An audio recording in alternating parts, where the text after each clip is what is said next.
الفاتحة. أعوذ بالله من الشيطان الرجيم. بسم الله الرحمن الرحيم. الحمد لله رب العالمين الرحمن الرحيم مالك يوم الدين. إياك نعبد وإياك نستعين اهدنا الصراط المستقيم صراط الذين أنعمت عليهم غير المغضوب عليهم ولا الضالين. Bismillahirrahmanirrahim. Assalamualaikum warahmatullahi wabarakatuh. Innal hamdalillah nahmaduhu wa nasta'inuhu wa nasta'hihi wa nastaghfiruh wa na'udzu billahi min shururi anfusina wa min sayyiati a'malina. Innahu man yahdihillahu fala mudilla lahu ومن يضلل فلن تجد له وليا مرشدا. أشهد أن لا إله إلا الله وأشهد أن محمدا عبده ورسوله. اللهم صل وسلم وبارك على سيدنا محمد وعلى آله وأصحابه أجمعين. قال حبيبنا المصطفى صلى الله عليه وسلم: ittaqil maharima takun a'badan nas. Jagalah dirimu daripada hal-hal yang diharamkan Allah, nescaya kamu akan menjadi ahli ibadah yang paling hebat. Hadis riwayat daripada Abi Hurairah daripada Imam At-Tirmizi rahimahullah ta'ala. Yang saya hormati seluruh tahdirin puasa dan para petugas Masjid Al-Kautsar yang hadir pada malam ini. Yang saya hormati Al-Fadhil Tuan Imam, Tuan Bilal, Ashab Al-Fadilah, Tuan Ustaz, Tuan Haji maupun Hajar, saudara-saudari sidang hadirin dan para jemaah yang dimuliakan Allah Subhanahu wa taala sekalian. Alhamdulillah, kita rafa'kan serta panjatkan setinggi-tinggi syukur kepada Allah Subhanahu wa taala yang sekali lagi telah mempertemukan kita pada malam yang penuh barakah ini. Dan insya-Allah kita akan manfaatkan kesempatan waktu yang ada ini untuk meneruskan perbincangan hadis yang ke-6 yang kita bincangkan di dalam aspek ibadah yang sahih, ibadah yang diterima oleh Allah Subhanahu wa taala. Dan di antara sebaik-baik ibadah yang telah kita bicarakan pada kesempatan kuliah yang lepas ialah ittaqil maharim, menjauhkan diri, menjaga diri daripada terlibat dengan perkara-perkara yang diharamkan oleh Allah Subhanahu wa taala. Dan malam ini kita nak masuk kepada satu perbincangan yang dimuatkan di dalam kitab ini pada halaman yang ke-63. Beberapa pengertian yang dibincangkan oleh para ulama hadis maksud kepada ittaqil maharim, jagalah diri kamu daripada perkara-perkara yang diharamkan. Apa maksud yang tersirat di sebalik arahan Nabi sallallahu alaihi wasallam tersebut? Bagaimanakah bentuk penjagaan diri kita daripada terlibat dengan perkara-perkara yang diharamkan? Macam mana bentuk dan juga tindakan yang boleh kita laksanakan? Dalam hal ini tuan-tuan, dinyatakan dalam kitab kita ada 3 cara, ada 3 pengertian maksud kepada menjauhi perkara yang haram. Yang pertama, menjauhkan diri daripada apa-apa yang telah diharamkan oleh Allah Subhanahu wa taala secara muktamad di dalam Al-Quran dan telah dimuktamadkan juga oleh Nabi sallallahu alaihi wasallam. Maksud kata menjauhi perkara-perkara yang diharamkan ini, perkara-perkara yang telah diharamkan secara qat'i, secara muktamad dan total oleh Allah Subhanahu wa taala. Di mana yang Allah Ta'ala mengatakan pengharaman ini? Kita rujuk dalam Al-Quran dan kita rujuk di dalam hadis-hadis Nabi SAW. So, kalau di dalam hadis ataupun ayat Al-Quran tersebut ada kalimah hurrima, ada kalimah hurrimat alaikumul maitah waddam walahmul khinzir wa ma uhilla bihi bighairillah, sebagai contoh. Telah diharamkan kepada kamu untuk makan daging daripada bangkai, waddam dan makan daripada darah, walahmul khinzir dan juga daripada daging khinzir, daging babi yang telah diproses ataupun dimasak, diharamkan kepada kita. Memang jelas disebutkan dalam Al-Quran perkara-perkara yang telah diharamkan. So, sebagai seorang Islam, sebagai seorang yang ingin mempraktikkan hadis ini, mana-mana perkara yang telah diharamkan oleh Allah secara muktamad ini, kita elakkan diri daripada terlibat secara langsung. Baik itu ada sebahagian daripada ulama-ulama Islam yang mengkhususkan pengajian mereka untuk membantu kita ini, tuan-tuan. Mereka garap satu kitab yang membincangkan tentang al-halal wal haram fil Islam. Perkara-perkara yang halal diasingkan, letak satu bab. Perkara-perkara yang diharamkan letak pada satu bab, supaya kita kenal pasti yang mana haram, yang mana halal. Antara ulama yang buat garapan ilmu dalam bidang begini, sebagai contoh ulama kontemporari Dr. Yusuf Al-Qaradawi dalam kitab yang masyhur Al-Halal wal Haram fil Islam. Begitu juga Syekh Abdul Qadir Aqad sebut juga dalam kitab yang khas membincangkan tentang halal dan juga haram dalam Islam. Sebab apa kita tahu, nak jelaskan kepada masyarakat dalam ayat-ayat Al-Quran ini memang ada pengharaman yang secara mutlak. Tak payah konalah, tak payah nak pusing macam manalah untuk menghalalkan perkara yang telah diharamkan. Seperti mana Allah Ta'ala telah mengharamkan judi, telah mengharamkan arak. Tak payah pusinglah, tak payah cari akal lah untuk menghalalkannya setelah dia diharamkan secara total oleh Allah Subhanahu Wa Ta'ala. Walaupun ada usaha sebilangan di kalangan manusia cuba untuk menghalalkan benda-benda yang telah diharamkan oleh Allah.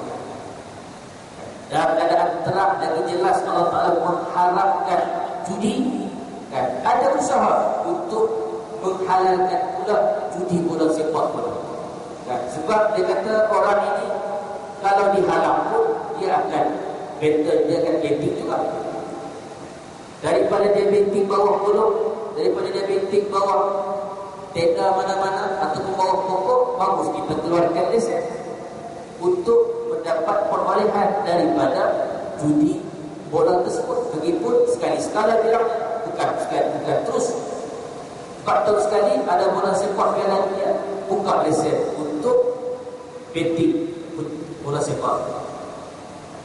Sebab dia kata kalau kita harapkan masih ada juga orang yang bermain secara haram. Baik kita bagi pergi, bagi lesen, maka dia pilihan. Sekadar itu alasan untuk menghalalkan perkara yang telah diharamkan oleh Allah Subhanahu Wa Taala. Dan tuan-tuan, dia tetap tidak akan menghalalkan perkara tersebut. Ada orang tingkat nombor sport tentu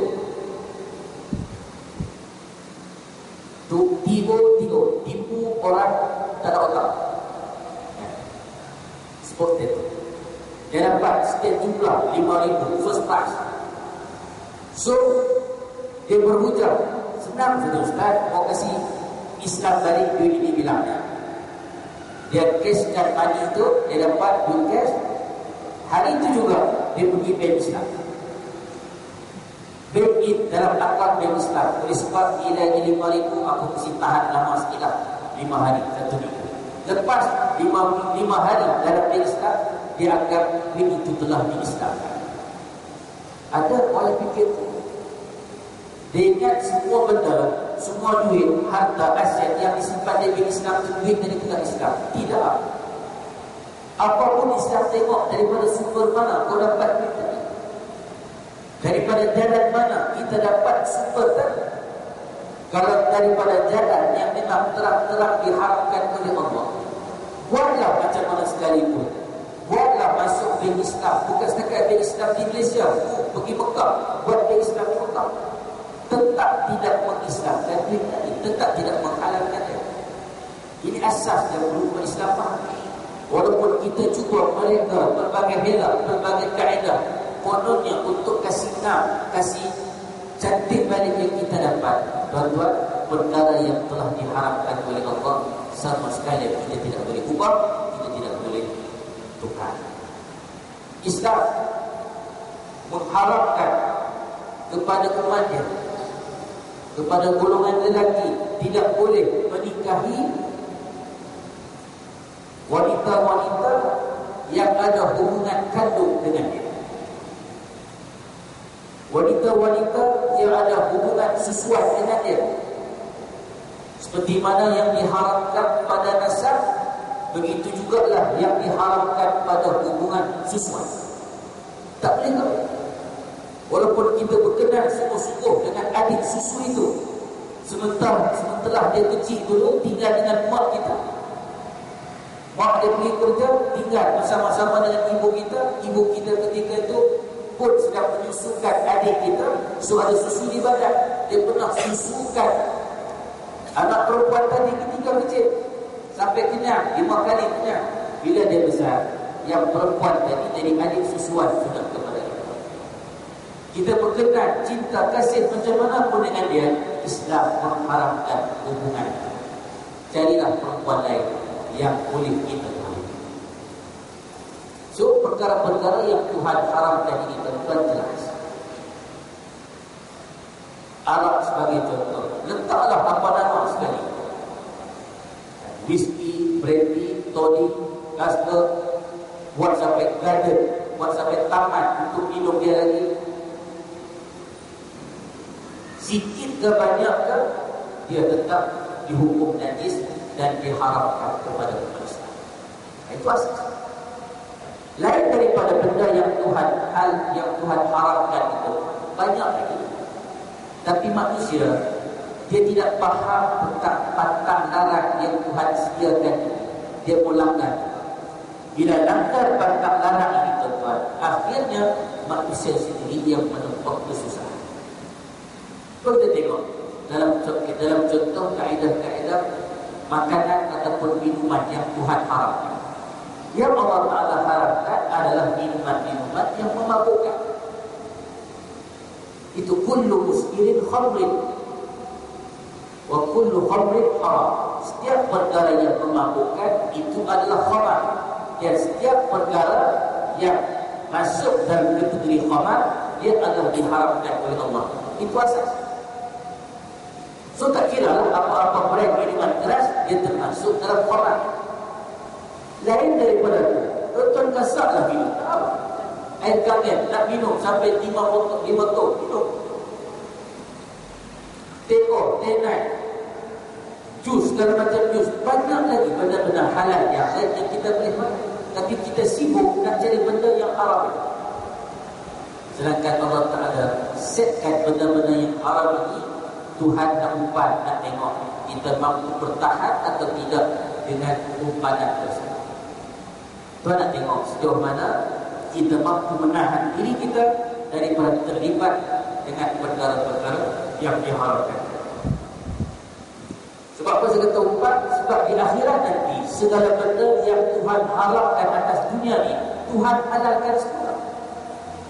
Arak yang kita sebutkan tadi, yang Islam tak bagi minum di dunia ni, tahanlah sekejap sementara umur kita di dunia ni 60, 70, 80 tahun, tahan sekejap.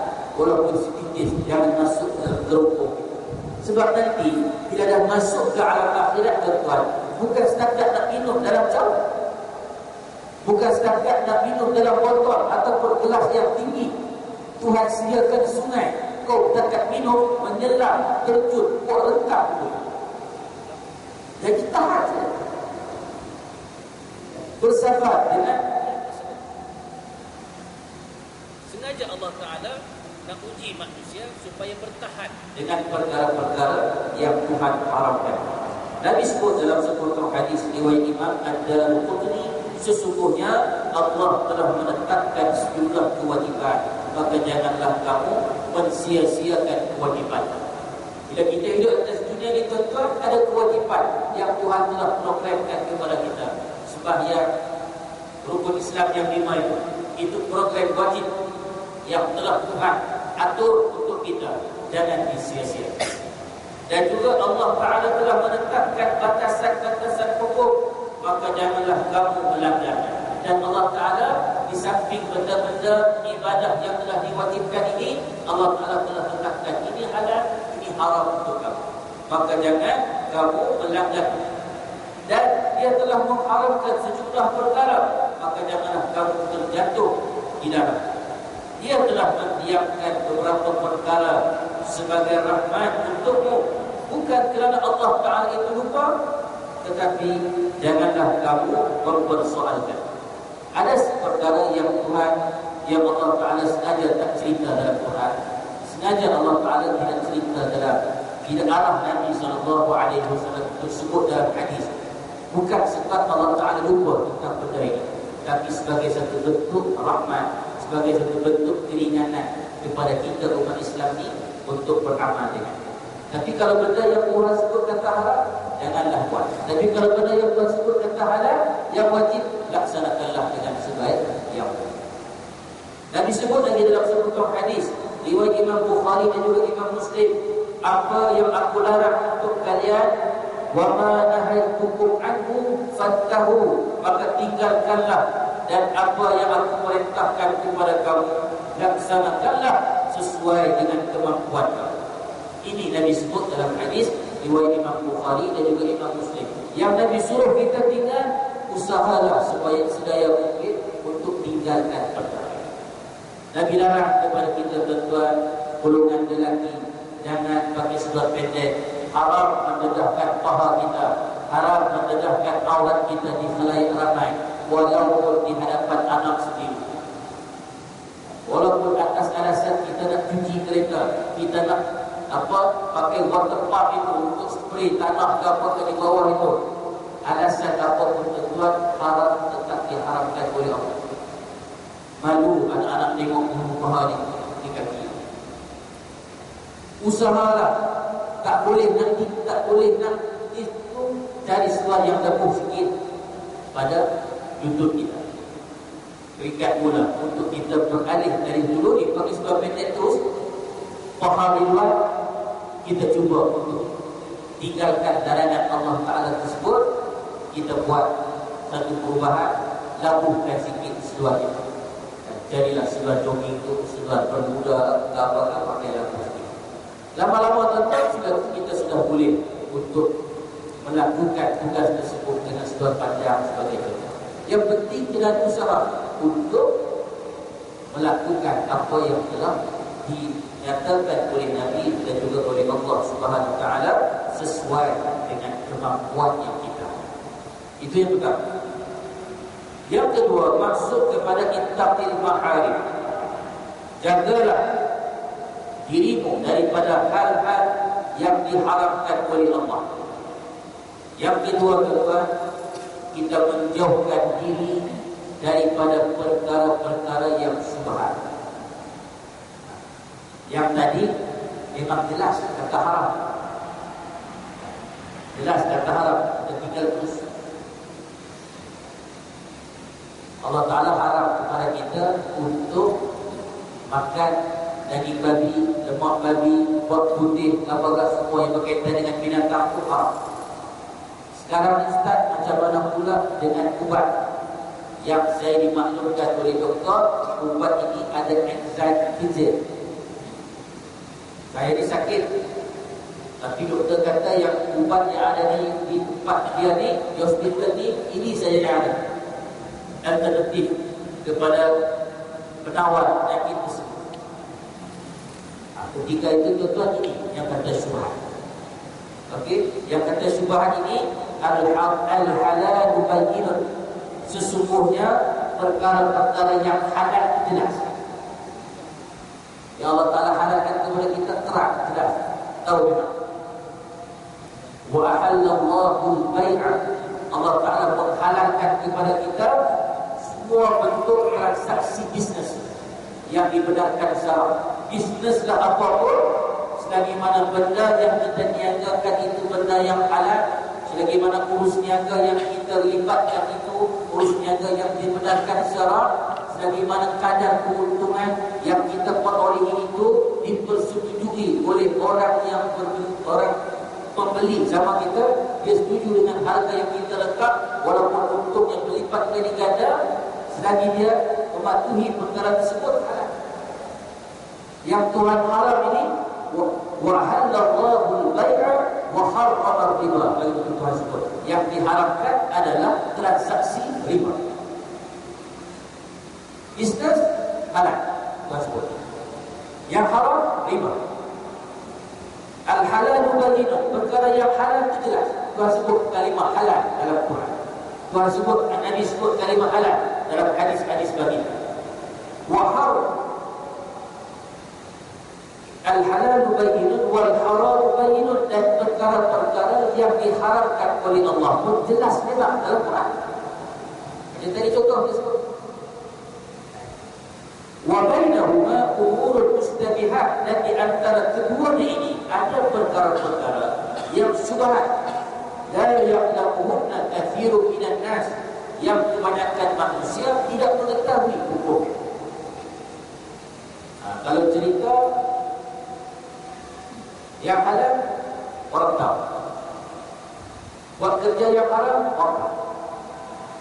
Yang jadi masalah pekerjaan itu ataupun aktiviti itu tuan-tuan, tak dapat kita nak kenal pasti, kita nak recognize jadi halal ke haram, itu tengah-tengah. Wa bainahuma umurul mustabihat. Maka itu barang siapa yang menghindari perkara-perkara syubhat, maka dia telah membersihkan agama dan kehormatan diri. Barang siapa yang jatuh ke dalam perkara-perkara yang syubhat, maka dia telah jatuh ke dalam perkara yang diharamkan oleh Allah. Sebagaimana seorang pengembala yang mengembalakan kambing di sekitar pagar larangan milik orang, dikhawatirkan kambingnya akan masuk ke dalam. Ketahuilah bahawa setiap raja memiliki larangan ataupun undang-undang.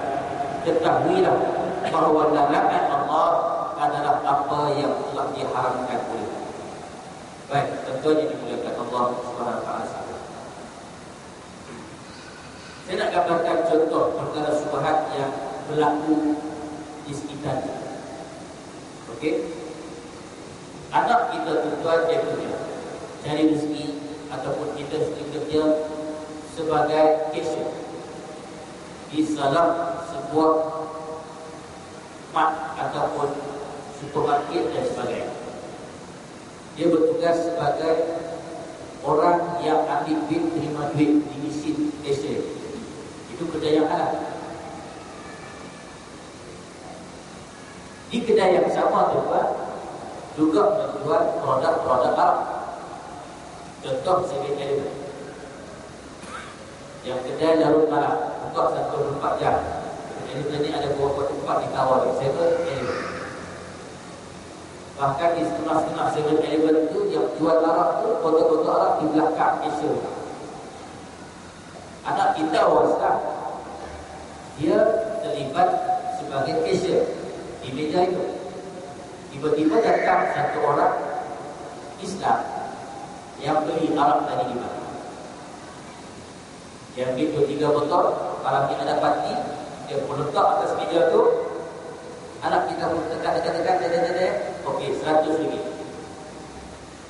Pembeli tadi, Melayu tadi keluarkan duit daripada anak kita pun tekan duit, dapat bagi balik pada tu, bagi kalisit, masuk ke dalam topek. Sekarang berlaku urus niaga penjualan Arab. Anak tuan ataupun kita terlibat secara langsung dengan penjualan Arab tadi. Dia termasuk dalam 10 golongan yang diancam dengan laknat oleh Nabi SAW sebab terlibat secara langsung dengan transaksi Arab.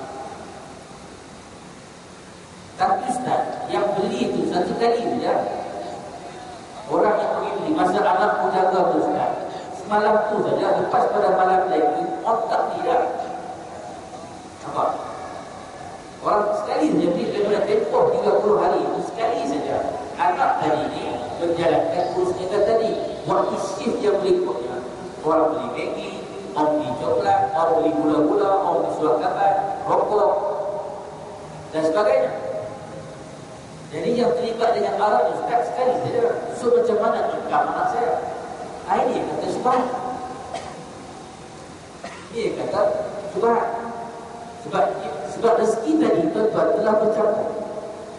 Pendapatan dia tadi dah bercampur sudah dengan pendapatan kedai tadi yang terima keuntungan daripada produk yang halal dan juga produk yang diharamkan oleh Allah Subhanahu Wa Taala. Gaji dia dapat daripada situ. So selagi mana individu tadi bekerja di premis yang sedemikian, selagi itulah sumber rezeki dia dalam kategori syubhat. Dia aduk tengah-tengah. Halal pun nak kata halal pun tidak, nak kata haram pun tidak. Duduk di tengah-tengah. Nah, ini baik. Dia agak baik. Sebab dia main tengah-tengah ni. Bila main tengah-tengah ni tuan-tuan, sila-sila Al-Quran jatuh. Seperti mana perumpamaan dalam hadis ni, dia gambarkan satu orang pengembala kambing. Bawa rombongan kambing dia, gembalaan kambing dia pergi makan-makan rumput di satu padang ragu yang luas. Kambing tadi bebas untuk makan. Tapi masalahnya kawasan padang ragu itu tuan-tuan, ada satu kawasan yang dimiliki pula oleh orang lain. Kawasan padang rumput yang dimiliki oleh orang lain. Ataupun taman larangan yang tak dibenarkan siapa-siapa masuk, termasuklah binatang. Kita bawa kambing kita pergi bergembala di situ, makan rumput di situ. Bolehkah kita jamin kambing-kambing yang kita pelihara ini tak ada seekor yang terlepas masuk ke sana? Kambing yang susah mau diatur, manusia pun susah kita atur, apa binatang. Bimbang-bimbang ada seekor dua yang terlepas masuk ke sana. Bila terlepas masuk ke sana, dia makan daripada yang bukan sepatutnya. Dia telah makan rumput daripada yang bukan milik dia. Maka ketika itu kambing tadi secara tidak langsung telah termasuk ataupun tercebur kepada perkara yang diharamkan oleh Allah Subhanahu Wa Taala. Bandingkan kalau manusia, bila kita sentiasa terikat dengan perkara-perkara yang hampir-hampir dengan yang haram ini, silat-silat hari bulan takut terlimpas pada itu masuk dalam kawasan yang diharapkan oleh Allah Subhanahu Wa Taala. Operasi kita dulu, pihak keselamatan telah kurkan kawasan-kawasan itu dengan red zone, dengan green zone, dan juga ada beberapa warna yang lain. Dia telah letak tali ataupun pemindah warna merah. Dia besar-besar announce pada orang kampung, announce pada media, letak lagi dalam surat khabar, buat lagi siaran. Jangan siapa-siapa menghampiri kawasan merah ini. Ini kawasan bahaya. Nampak? Tiba-tiba ada lagi budak-budak yang pergi main di situ. Dia dah bagi amaran. Bila tengok ada pergerakan yang agak lain macam, dia tengok budak akan masuk. Dia nak kata apa? Dia telah bagi, ini kawasan larangan. Jangan siapa-siapa masuk. Bila masuk, akan menyebabkan dia mendedahkan diri dia kepada ancaman bahaya yang lebih besar. Itu bandingan dalam hidup kita. Sama lah juga dalam soal kehidupan. Ada benda-benda yang dia duduk di tengah-tengah antara halal dan juga haram. Sebagai contoh, saya nak sebut kepada abang-abang kita yang berjual di bawah pada hari Jumaat kemarin. Abang-abang kita, diorang melakukan satu bisnes. Bisnes ni tuan-tuan sunnah Nabi SAW. Halal 9/10 pintu rezeki. Kami yang kerja makan gaji ni, pukul 7 masuk, pukul 2 balik, baru dapat 1/10.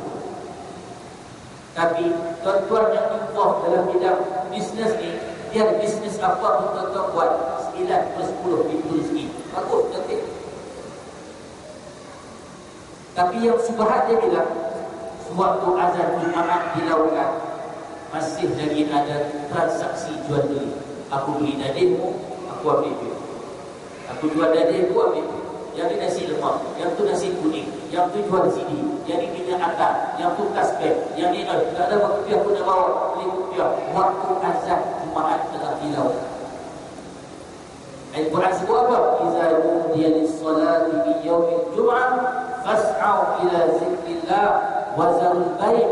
Apabila dilakukan azan Jumaat ketika itu, segeralah kamu mengingati Allah dan tinggalkan urus niaga jual.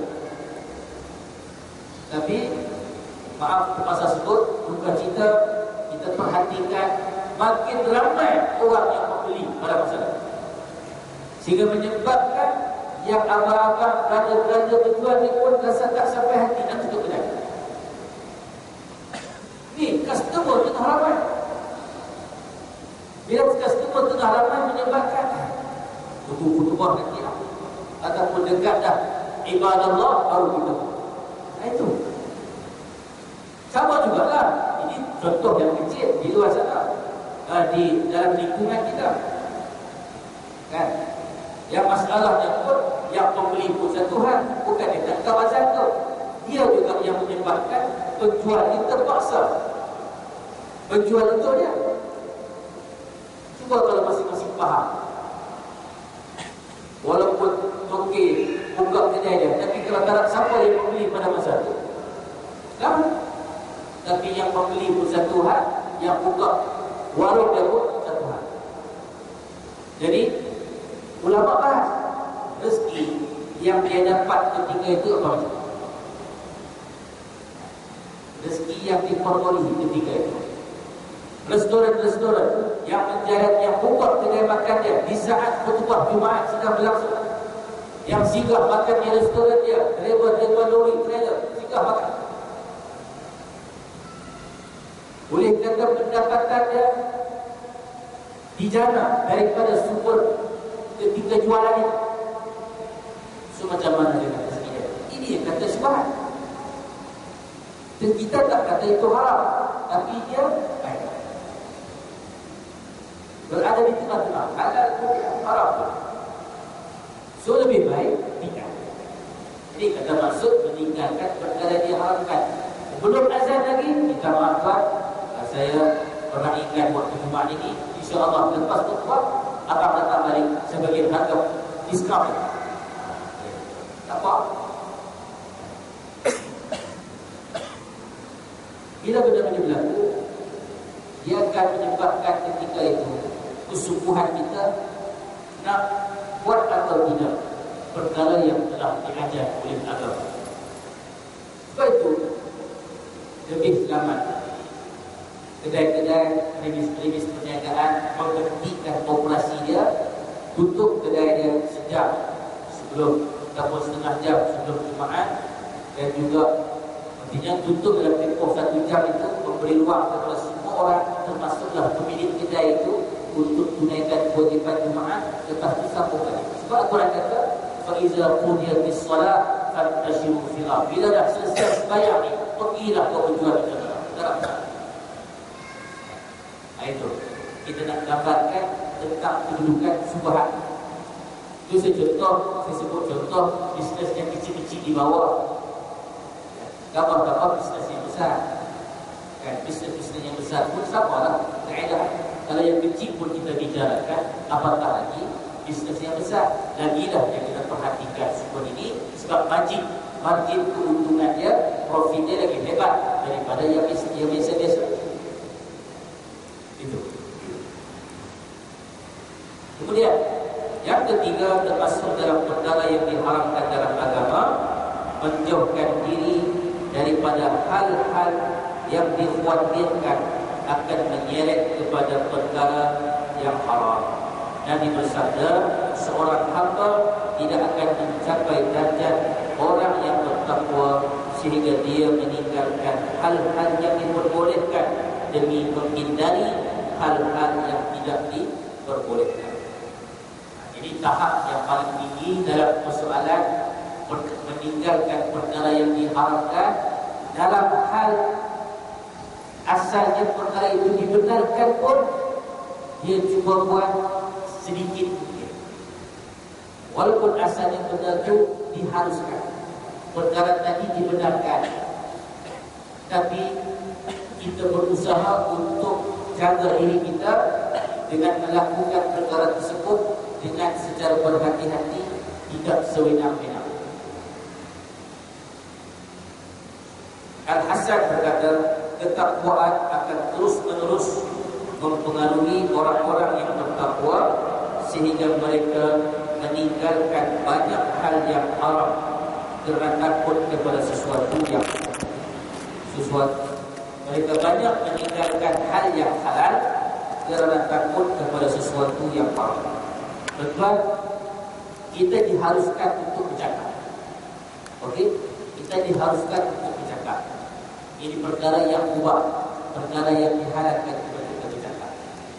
Bercakap perkara-perkara yang baik, perkara-perkara memberi nasihat, memberi peringatan, memberi peringatan kepada orang yang berada di sekeliling kita.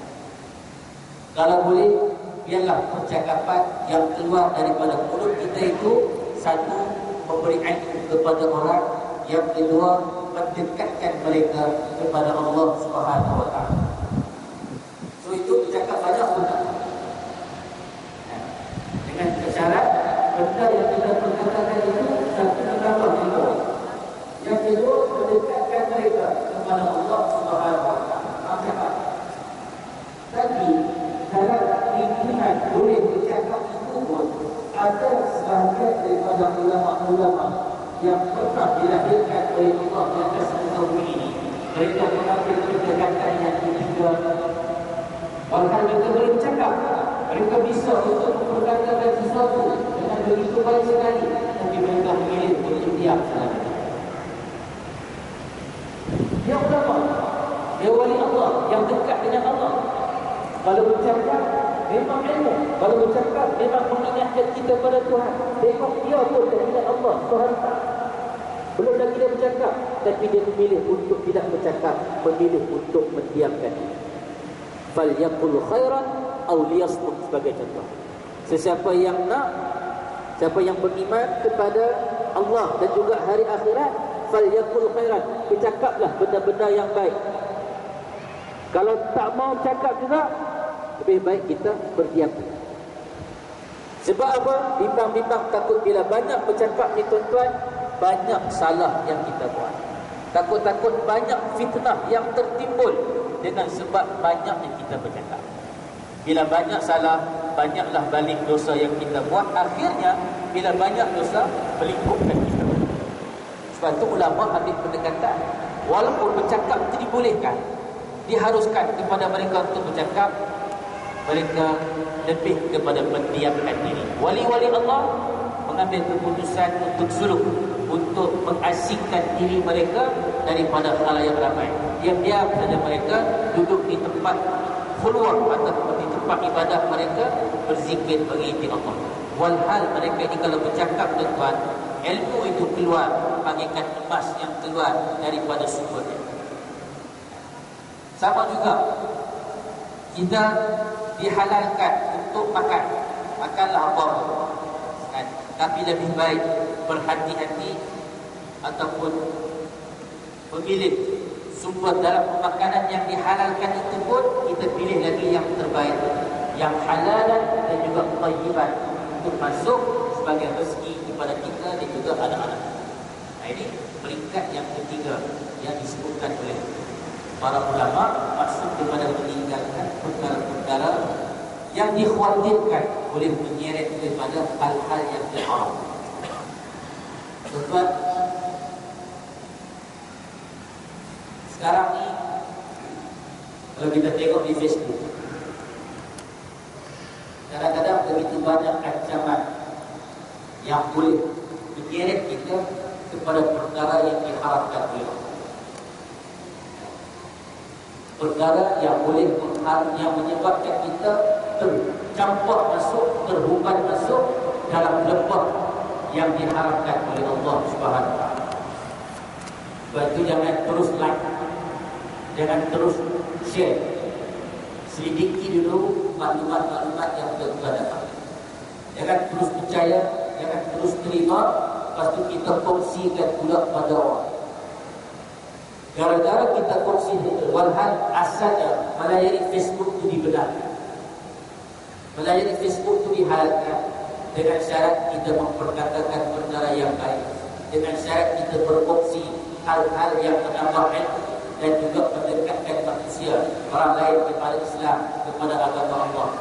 Tapi dengan sebab kegairahan kita share benda-benda yang tidak sepatutnya, dia jadi malu. Banyak sekarang ini usul-usul fitnah yang berleluasa di dalam laman-laman sesawang. Nabi SAW mengingatkan dalam peristiwa suatu baginda di Isra dan juga di Mi'rajkan. Nabi sampai ke neraka.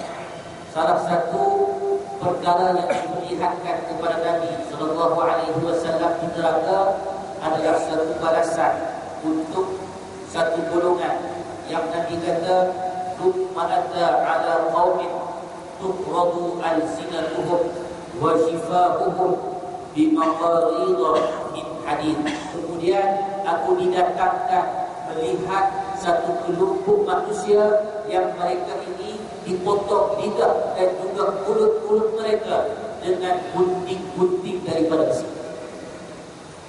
Nabi sebut naik ke langit sana, naik ke alam neraka, tengok satu bentuk balasan yang menggerunkan. Kullama buriqat, setiap kali dipotong lidah dan juga mulut itu, adat kama kanat, balik semula. Lidah yang potong tadi tumbuh semula, mulut yang telah dipotong tadi tumbuh pula. Ini saja. Darah berhamburan keluar, sambung balik potong, sambung. La yafturu min zalika syai', sedikit pun tak pun. Kut-kutlah kalau potong makin pendek, tubuh lagi pendek, tak, balik asal. Potong lagi, balik asal. Satu gambaran siksa yang cukup menakutkan. Nabi tanya kepada Jibril, man haza ya Jibril, siapa juga dia orang ini wahai Jibril?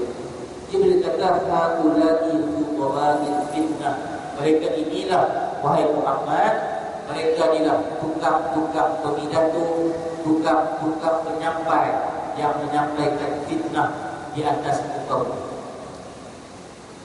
Tuan-tuan perhatian, dalam suasana sekarang ini, berhati-hati dengan sebarang maklumat, dengan sebarang perkara yang datang ke kita punya halaman utama itu. Cek, pastikan sumbernya. Lepas tu kalau kita nak kongsi, kita nak share lah kalau kita telah pasti. Takut-takut hanya dengan sebab kita kongsi itu, kita share itu tuan-tuan, kita termasuk dalam golongan yang disebutkan sebagai penyambung lidah-lidah syaitan. Penyambung lidah kita terkena, kita makan ikan, tertusuk duri ikan pun sakit dah kan, ketika duri salah pun setengah mati dah kita menjadi penawar kan, ini kena potong. So berhati-hati. Tambah-tambah pula bila melibatkan fitnah seks, melibatkan tayangan video yang bukan-bukan kan, ini perkara yang perlu kita elakkan daripada menjadi tukang sambung, menjadi tukang penyambung kepada benda-benda yang lain. Sebab kita tak mau terlibat dengan perkara yang disebut ini ittaqil mahari, elakkan daripada terlibat dengan perkara-perkara yang diharapkan oleh Allah Subhanahu wa taala. Kemudian yang terakhir yang saya sebutkan, apakah langkah-langkah yang sepatutnya digunakan oleh seorang Muslim untuk menjauhkan dirinya daripada hal-hal yang diharapkan ini. Yang pertama disebut adalah dengan ilmu, mengetahui tentang halal dan juga haram. Cara pertama yang perlu kita prepare untuk diri kita supaya kita dapat jauhkan diri daripada perkara yang diharamkan Allah ini. Kita kena ada ilmu, kita kena tahu yang mana perkara yang halal, mana perkara yang diharamkan oleh Allah. Tanpa ilmu boleh bilang seseorang pasti akan terjerumus ke dalam hal-hal yang haram. Tak ada ilmu, habis. Adalah kita mungkin kesalah step, kesalah langkah yang menyebabkan kita terjerumus kepada perkara yang haram. Sebab itu dalam sejarah depan, sewaktu Khalifah Umar Al-Khattab menjadi pemimpin, menjadi khalifah di negara Islam, antara kerja yang dia buat, dia akan masuk pasar. Dia khalifah, Perdana Menteri Madinah masa itu. Dia masuk pasar, bercerita, mengajar kepada bisnesmen di pasar, penjual di pasar-pasar Madinah ini, ataupun tokoh-tokoh korporat yang ada di negara Madinah ketika itu. Dia ajar tentang hukum hakam jual beli, ajar tentang sistem muamalah yang dibenarkan dalam Islam, sampai dia sebut hendaknya kalian tidak melakukan jual beli kecuali orang-orang yang kamu berurus niaga itu memiliki pengetahuan tentang ilmu jual beli Islam ataupun ilmu ekonomi Islam yang benar. Dia sampai mengajar, memberi pendedahan ilmu tersebut kepada masyarakat bawahan di luar sana. Nak bagi tahu pentingnya ilmu, mengetahui tentang halal dan juga haram. Jadi kita ada ilmu, insya-Allah kita akan diselamatkan oleh Allah daripada terlibat dengan perkara-perkara yang diharamkan Allah. Nabi sebut may yuridillahu bihi khairan yufaqihu fid-din. Sesiapa yang Tuhan angkat kebaikan untuk dia, Tuhan akan bagi faham agama. Tapi kalau dia tidak ada pegangan agama dan tidak berusaha untuk belajar dan mendalami ilmu agama, kerosakan akan dia lakukan. Macam contoh, kita tengok di Facebook tentang sekarang kita lepas parlimen dibubarkan ini, dia pusing kritik, dia salah. Tapi ada satu post yang menarik hati saya. Satu gambar menyokong tegar sebuah parti politik. Okey, dia ada kepala yang agak besar. So dia pergi kepada satu salon. Dia minta kepada barber itu, kepada tukang gunting itu, tolong ukir rambut di kepala dia ini menghasilkan logo parti yang dia nak, siap dengan gambar pakah lagi, dan undilah parti tersebut di belakang. Jadi bahagian itu ada rambut yang ditinggalkan, ada rambut yang dicukur, kan? Ada tersebut. Jadi dia, sebab dia pengikut fanatik dia tu. Di sini ada satu lagi, di sini pun ada satu lagi, zoom daripada atas pun ada satu lagi, yang belakang ni undilah parti dia. So rambut dia itu ada dicukur, ada yang ditinggalkan. Cukur setengah, tinggal setengah, menghasilkan tulisan. Yang menghasilkan tulisan itu rambut-rambut yang ditinggal. Lepas tu bila ke bandar, sebelum ni pergi bandar pakai cap. Sekarang ni tak ada, kumpul ke bandar, masuk bandar, kau tengok. Dia kata gitu. Baik tuan, apa pandangan Islam? Kalau anak muda ini tahu tentang hukum yang sebenar, dia tak akan buat. Walaupun dia ditawarkan dengan sekian jumlah duit untuk memotongkan sebahagian kepalanya dan juga untuk mengukir sebahagian rambutnya, kalau dia tahu hukum, dia tak sanggup buat. Sebab hal itu telah diancam keras oleh Nabi SAW. Nabi melarang umatnya untuk melakukan qazah. Qazah ini al-qaza'u alif lam qaf zai'an. Al-qazah ini mencukur sebahagian rambut dan meninggalkan sebahagian rambut. Kalau zaman dinasti Cina dulu, tuan-tuan peminat Wong Fei Hung, peminat kungfu yang silam, dia punya rambut macam mana? Wong Fei Hung jadi lakon fearless dan sebagainya, kan? Dia akan potong setengah ni, tinggal rambut panjang belakang. Itu qazah. Itu Qazaq zaman dulu, zaman dinasti Yi, dinasti Ming dan apa tembok besar Cina. Qazaq di zaman tu dia akan kosongkan sebagian rambut dia ini yang dia tinggal lepas panjang bagian belakang. Sebab rambut yang panjang itu juga bisa menjadi senjata waktu dia dimaskan kepala. Itu Qazaq zaman dulu. Qazaq zaman sekarang ni tuan-tuan, dia lain, dia main ukir. Sebelum musim pilihan raya ni, dia ukir telak bola sepak yang dia minat. Oh, ukir telak bola sepak kan?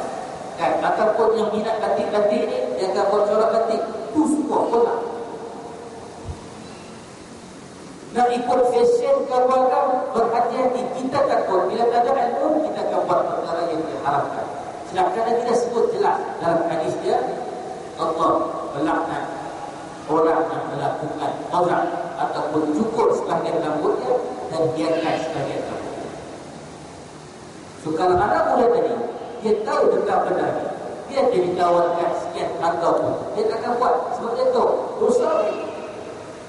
Yang nak tanggung nanti bukan orang lain, dia. Tak tahulah apa belasan Qazaq buat cukur kepala, nak cukur balik, cukur lagi. Kamu cukur sangat, kamu rambut sangat, cukur lagi. Salah, cukur kepala. Jadi bentuk balasan. Sebab itu kena ada ilmu. Imam Syafi'i sebut tafaqqahu qabla an tasawwadu. Dalamilah ilmu fiqh, dalamilah ilmu Islam, ilmu syariat sebelum kamu dilantik menjadi pemimpin. Sebab bila kita jadi pemimpin, kita dah diberi satu tanggungjawab, diberi satu hutang amanah dan sebagainya, tak sempat bersulah tuan untuk belajar. So sebelum tuan satu masa nanti mungkin dan menjadi kepimpinan masyarakat, masa lapang ialah manfaatkan untuk study Islam, untuk dapatkan pengetahuan tafaqquh. Syukur satu masa nanti tuan akan berada pada satu kurs untuk menjadi sayyidul qaum, untuk menjadi pemimpin kepada suatu komuniti, suatu tempat, satu daerah ataupun negeri dan negara. Masa tu adat bilang ada masa sudah. So yang kita belajar sekarang inilah yang akan digunakan untuk membantu kita supaya tidak tercebur dengan perkara yang diharapkan oleh Allah Subhanahu Wa Taala sewaktu kita diberi amanah sebagai kepimpinan suatu masyarakat. Jadi saya kira itulah yang dapat saya sampaikan dalam ruang waktu yang ada pada malam ini, dan insyaAllah kita akan sambung dalam kesempatan yang akan datang pada hadis yang ke-7 insyaAllah. Ada persoalan?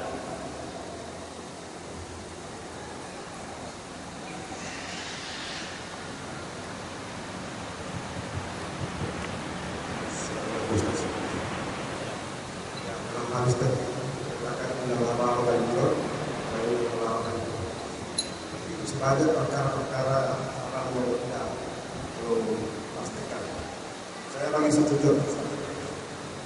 Seorang komunikasi pada saat itu membawa barang-barang seperti dari Bali, Bupati, sama dengan staff atau itu. Ini tempat itu perkara yang saya katakan. Pemandu teksi ataupun sama juga orang katanya, dia kata sudah tak boleh bawa teksi. Jadi kadang-kadang customer yang ini bilangnya kupu-kupu malam, kan? Wanita-wanita lacur yang kadang-kadang tahan teksinya, kadang-kadang bete-bete tahan, kan? Mana dia bete lagi tu? Anuba, sekian-sekian. Susah kan jadi komunikasi itu. Terpaksa berhadapan dengan customer yang berbeza. Baik tuan. Pertama kalau berhubung dengan Arab itu, memang dalam 10, salah satu daripada 10 orang atau 10 golongan yang menerima kutukan dan laknat itu ialah orang yang membawa Arab. Tapi yang bawa Arab itu siapa?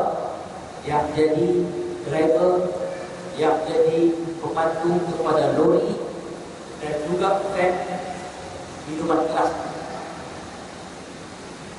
Okey, dia bawa lori itu memang tulis kasbon, dan memang kuatan di belakang tu berkatun-katun kasbon. Dia memang kerja dia itu. Ataupun dia bawa van penuh bahagian selain daripada dua kursi driver dan juga pemandu tu, belakang tu minuman keras. Memang kerja dia bawa itu. Ini diharam. Sebab terlibat secara langsung cari makan dengan kerja yang demikian. Kalau tuan-tuan jumpa lori ini terbabas di jalan, pacut dayanya, habis minyak dia tahan kereta kita. Bos, minta minyak sikit asal aku sampai depan untuk pergi petrol pump seterusnya. Ataupun dia minta kita untuk tunggalkan daya dia, tonton terus. Jangan sibuk-sibuk nak berminyak dulu. Saya pilih tadi, sepupu juga. Sebab dibimbangi kita masuk dalam gap yang bersekongkol, yang bersebahan untuk menyampaikan Arab tadi pada tempat yang tidak sepatutnya. Ada sahab? Lebih baik tuan-tuan tolak lori kami daripada tolak lori Arab yang terkadang tidak. Sebab bagi tak ada masalah apa pada tadi. Ya? Bukan. Adapun kalau kita pegang dia pun Arab saja. Ambil cuci tangan, basuh dengan air tanam, selesai. Bukan kita dosa. Kan?